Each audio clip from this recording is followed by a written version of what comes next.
Alright mga kabuhay, ayun po, nagsidatingin na po yung ibang mga partisipante po para po sa Parak Indurally 2024 po mga kabuhay. At yun po, isang maulan po na umaga po mga kabuhay. At yun po, kung makikita niyo po mga kabuhay, mayroon pong banda po na tumutugtog po mga kabuhay.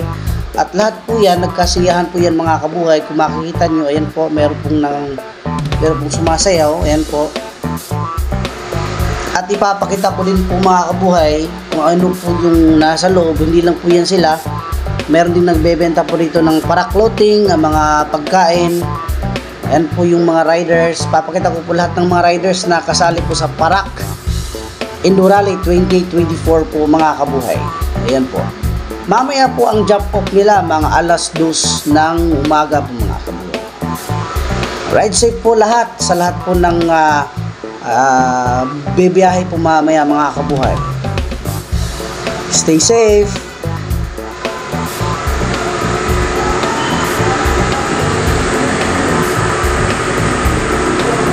Yan po, nagpe-prepare na po.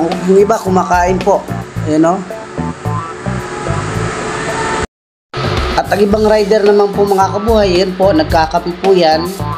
Ayan po sila.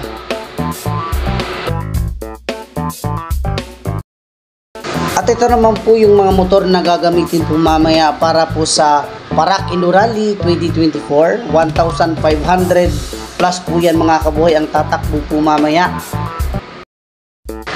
At sa mga oras naman po nito mga kabuhay, lahat po ng mga riders busy po sa pag-prepare po sa kanilang mga gamit po mga kabuhay. Shoutout po sa mga lahat ng tatakbo po mamaya.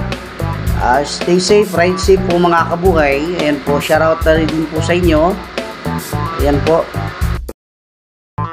Eto, kita nyo naman mga kabuhay, ang saya nila mga kabuhay. Shoutout sa inyo mga sir.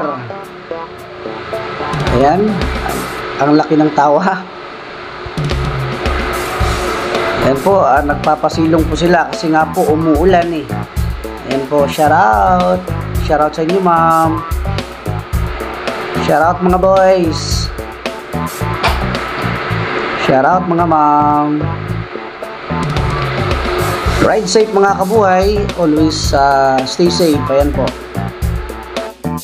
At kahit naman po inulan ang Parak Indurally 2024 po mga kabuhay, tuloy pa rin sa bakbakan po yung mga riders po natin mga kabuhay.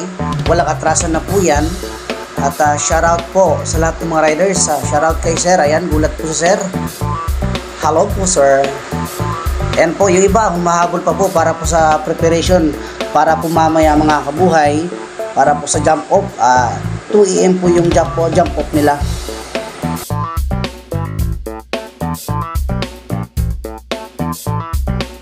You're my sweetest addiction.